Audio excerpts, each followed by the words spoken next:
বন্ধুরা, তোমাদের ভালোবাসাই আমাদের কাজ করার অনুপ্রেরণা যোগায়। আজ তোমাদের মাঝে নিয়ে এলাম টুনি পাখির গল্প সোনার ঘর। তো চলো বন্ধুরা, গল্পটি দেখে আসি। মা, আমরা কখন মুন্নি মাসির বাড়িতে যাব বলো তো? আমি সেই কখন থেকে রেডি হয়ে বসে আছি, কিন্তু তোমার তো দেখছি মাসির বাড়িতে যাওয়ার কোনো নামই নেই। টুকি মা, তুই একটু ধৈর্য ধর, তোর বাবা কাজ থেকে ফিরে আসুক, তারপর আমরা তোর মাসির বাড়িতে যাব। বাবা কখন আসবে? হ্যাঁ, আর বাবা এত দেরি বা করছে কেন? আমি যে আর অপেক্ষা করতে পারছি না। এসব কথা বলতে বলতে টোনা কাজ থেকে বাড়িতে ফিরে, আর টোনা টুকিকে বলতে থাকে, টুনি, কি হয়েছে আমার টুকি মায়ের? টোনা, আর বলো না, টুকি তো মুন্নির বাড়িতে যাওয়ার জন্য জেদ করছে, কিন্তু তুমি কাজ থেকে ফিরছো না বলে টুকি কোথাও যেতে পারছে না। ও আচ্ছা, এই ব্যাপার। মা টুকি, তুই চিন্তা করিস না, এখন তো আমি এসে গেছি। এখন তুই তোর মাকে নিয়ে তোর মাসির বাড়িতে যা, আমি তোকে বারণ করব না। তুমি সত্যি বলছো বাবা? তুমি আমাকে কিচ্ছু বলবে না? কি মজা, কি মজা!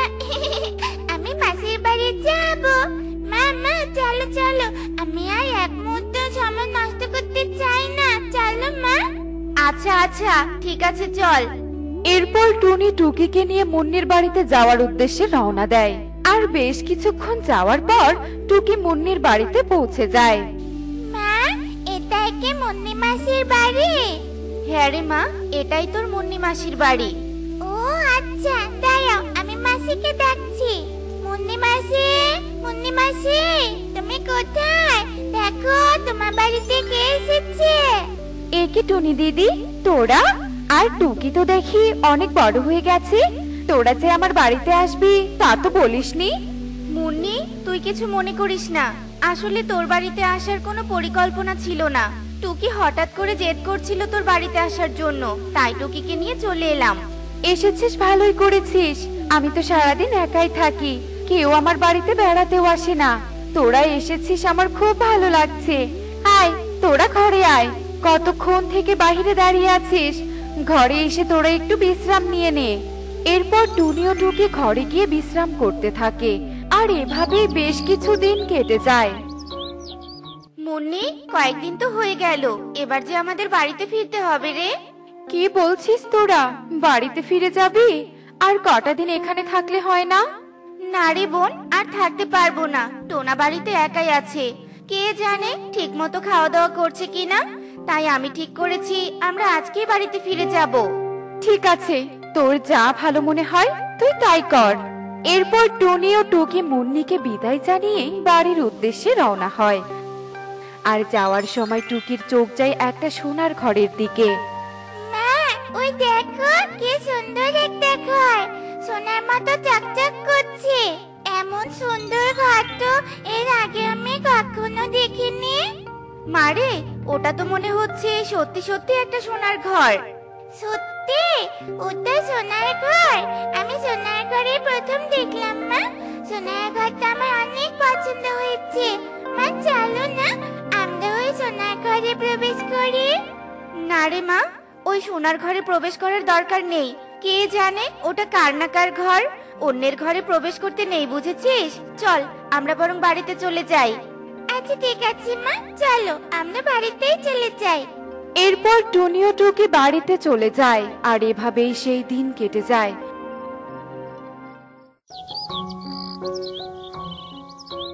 আর পরের দিন সকালে টুকি বনে যায় খেলা করতে।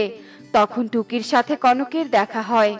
আরে টুকি, তুই তো বাড়িতে ছিলি না, কোথায় গিয়েছিলি রে? কনক, আমি মুন্নি মাসির বাড়িতে বেড়াতে গিয়েছিলাম। কালকে বাড়িতে এসেছি। তুই জানিস, আমি মাসির বাড়িতে গিয়ে অনেক মজা করেছি। আর মাসির বাড়ি থেকে ফেরার পথে আমি একটা সোনার ঘরও দেখেছি। কি, তুই সোনার ঘর দেখেছিস? তারপর হয় নাকি? আমি তো কখনো শুনিনি। হ্যাঁ কনক, আমি সত্যি বলছি, আমি সোনার ঘর দেখেছি। কি তুই কি সোনার ঘর দেখেছে? কথাটা এক্ষুনি বাবাকে বলতে হবে, না জানি ওই সোনার ঘরে কত কি আছে। কি রে কনক, তুই চুপ করে আছিস কেন? না মানে ওই সোনার ঘর কোথায় আছে আমাকে বলতো, আমি ওই সোনার ঘরটা দেখতে চাই। এরপর টুকি কনককে সোনার ঘরের সন্ধান দিয়ে দেয় আর কনক বলতে থাকে, তোকে অনেক ধন্যবাদ টুকি, আমাকে সোনার ঘরের কথা বলে দেওয়ার জন্য। আমার অনেক দেরি হয়ে যাচ্ছে, এবার আমি আসি রে টুকি। এ কথা বলে কনক সেখান থেকে চলে যায়। আর বাড়িতে গিয়ে কনক তার বাবা কালুকে সব কথা খুলে বলে। আর সব শুনে কালু কাক বলতে থাকে, বাবা কনক, তুই সত্যি বলছিস তো? তুই সোনার ঘরের সন্ধান নিয়ে এসেছিস? হ্যাঁ বাবা, আমি সত্যি বলছি। তাহলে তো এক্ষুনি ওই সোনার ঘরের সন্ধানে যেতে হয়। মনে হচ্ছে এবার আমরা ধনী পাখি হয়ে যাব। আমাদের ধনী হওয়া থেকে কেউ আটকাতে পারবে না। বাবা কনক, তুই ঘরে থাক, আমি সোনার ঘর খুঁজতে যাচ্ছি। আচ্ছা ঠিক আছে বাবা, যাও, তবে তাড়াতাড়ি ফিরে এসো কিন্তু। এরপর কালু কাক সোনার ঘরের খোঁজে বেরিয়ে পড়ে আর এদিকে ওদিকে সোনার ঘর খুঁজতে থাকে। তখন হঠাৎ কালু কাক সোনার ঘর দেখতে পায় আর মনে মনে বলতে থাকে, ওই তো সোনার ঘর দেখা যাচ্ছে। হা, হা, হা, হা, হা। আমি সোনার ঘর পেয়ে গেছি। আমার তো বেশ আনন্দ হচ্ছে। যাই, সোনার ঘরে প্রবেশ করি। সোনার ঘর মনে হচ্ছে সোনা দিয়ে ভর্তি আছে। এই ঘরে সব সোনা দানা আমার হবে।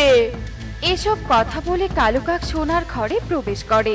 আর কালু কাক যেই না সোনার ঘরে প্রবেশ করে, ঠিক তখনই সোনার ঘরের দরজা বন্ধ হয়ে যায়।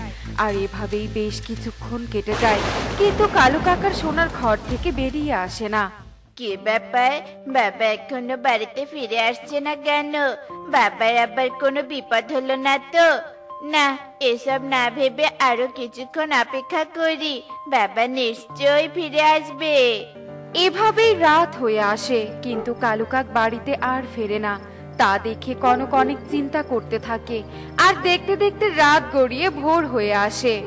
বাবা তো এখনো বাড়িতে ফিরে এলো না, তার মানে বাবা নিশ্চয়ই কোনো বিপদে পড়েছে। আমাকে এক্ষুনি টুনি মাসির কাছে যেতে হবে।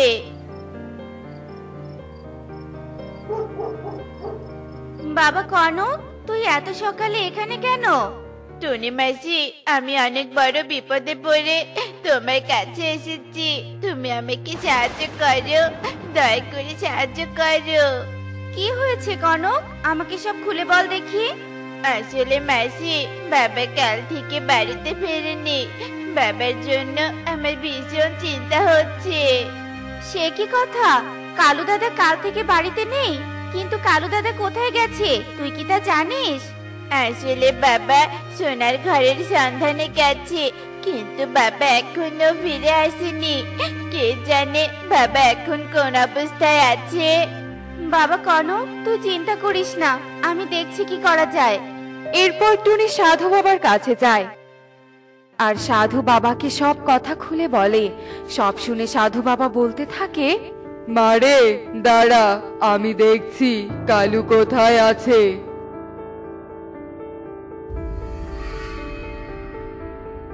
সাধু বাবা, আপনি কিছু দেখতে পেলেন? হ্যাঁ রে মা, আমি দেখেছি। ওই কালুর অনেক লোভ হয়েছিল, তাই ও সোনার ঘরের কথা শুনে লোভ সামলাতে না পেরে সোনার ঘরের কাছে গিয়েছিল। আর ওই সোনার ঘর ছিল একটা অভিশপ্ত ঘর, তাই কালু সোনার ঘরে বন্দি হয়ে গেছে। তার মানে কালু দাদা সোনার ঘরে বন্দি হয়ে আছে? কালু দাদাকে সোনার ঘর থেকে মুক্ত করব কি করে সাধু বাবা? উপায় একটা আছে। ওই অভিশপ্ত সোনার ঘরে তুই যদি মন্ত্রপুত জল ছিটিয়ে দিতে পারিস, তবেই ওই ঘর অভিশাপ মুক্ত হবে আর কালুকেও মুক্ত করতে পারবি। দাঁড়া, আমি তোকে মন্ত্রপুত জল দিচ্ছি। এই নে মা, মন্ত্রপুত জল। সাধু বাবা, আপনাকে অনেক ধন্যবাদ আমাকে সাহায্য করার জন্য। এবার আমি আসি। এরপর টুনি মন্ত্রপুত জল নিয়ে সোনার ঘরের কাছে যায় আর সেই জল সোনার ঘরে ছিটিয়ে দেওয়ার সাথে সাথেই ঘরটা অভিশাপ মুক্ত হয় আর কালু কাক সেই ঘর থেকে বেরিয়ে আসে। টুনি, তোকে অনেক ধন্যবাদ আমাকে এই সোনার ঘর থেকে মুক্ত করার জন্য। আমার লোভের কারণে আজ আমি এত বড় বিপদে পড়েছিলাম। আমি আর কখনো লোভ করব না। কালু দাদা, তুমি যে তোমার ভুল বুঝতে পেরেছো, এতে আমি অনেক খুশি। চলো এখন বাড়িতে যাওয়া যাক, কনক তোমার জন্য অপেক্ষা করছে। এরপর টুনি ও কালু কাক বাড়িতে ফিরে যায় আর কনক তার বাবাকে পেয়ে অনেক খুশি হয় আর সুখে দিন কাটাতে শুরু করে।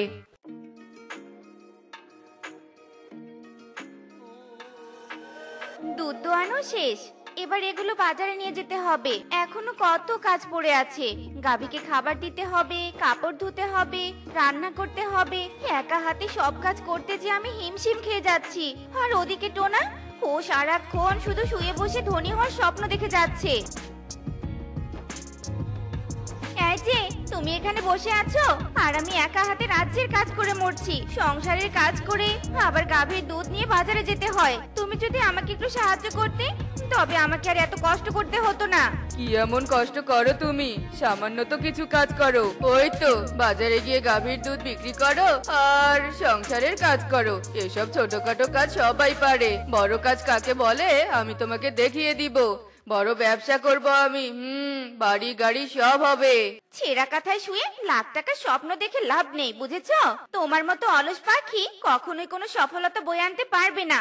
তো না, একটু গা নাড়িয়ে কাজকর্ম করো, বুঝলে?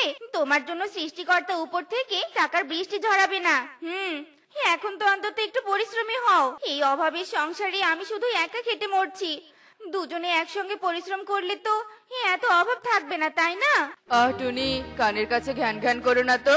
এসব ছোট ছোট কাজ আমার জন্য নয়। ভাবছি লটারি কাটবো, লটারিতে লক্ষ লক্ষ টাকা জিতবো, বড় ব্যবসা করব।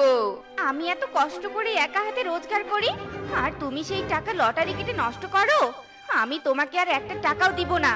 গত মাসে তুমি লটারি কেটে অনেক টাকা নষ্ট করেছো। 2 টাকা রোজগার করে তোমার খুব অহংকার হয়েছে, তাই না টুনি? যে সামান্য ছোট কাজ করো তার আবার বড় বড় কথা। আমার সাথে তুমি সব সময় খারাপ আচরণ করো। যেদিন আমি থাকবো না সেদিন বুঝবে এই টুনি এই অভাবের সংসারে কতটা খেটেছে, তখন বুঝবে।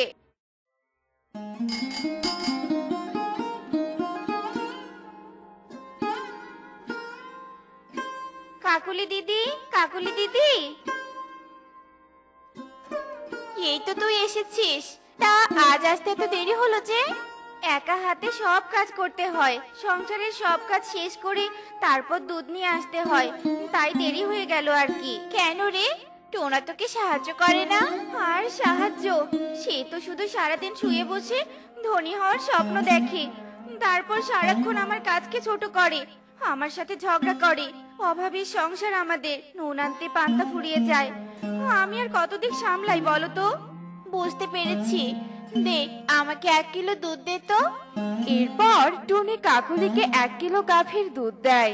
এভাবেই টুনি কিছু গাভীর দুধ বাজারে বিক্রি করে আর কিছু দুধ পাখিদের বাড়ি বাড়ি গিয়ে পৌঁছে দিয়ে আসে। টুনি একা হাতে ঘরে বাহিরে সমান তালে কাজ করত, কিন্তু টোনা তাকে একটুও সাহায্য করত না, বরং টুনির কাজকে ছোট করে তাকে কথা শোনাতো।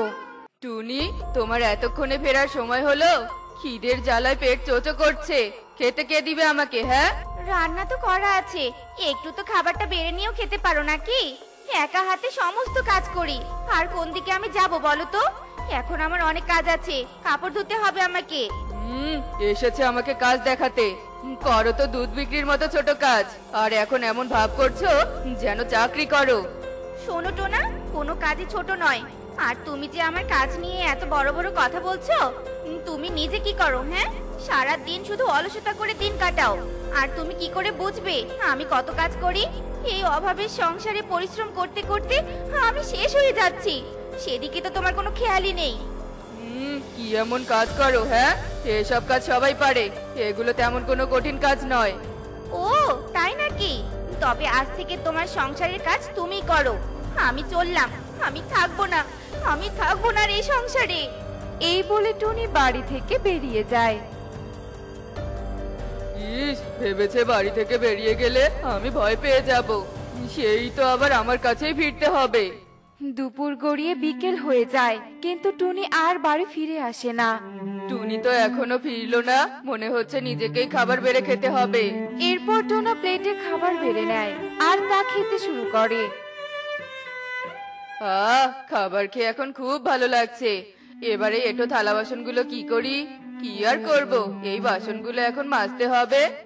এরপর টোনা সব এঁটো থালা বাসন মাজতে শুরু করে। তারপর টোনা ময়লা কাপড় পুকুর ধারে গিয়ে পরিষ্কার করে। এ কি, উঠানটা কি নোংরা হয়ে আছে! টুনি থাকলে পরিষ্কার থাকতো। যাই, উঠানটা একটু ঝাড়ু দেই। আম্মা! মালিক, আমার ক্ষুধা পেয়েছে, আমাকে কিছু খেতে দিন। এখন আবার গাভীকে খাবারও দিতে হবে? আচ্ছা দাঁড়া, তোকে খাবার দিচ্ছি।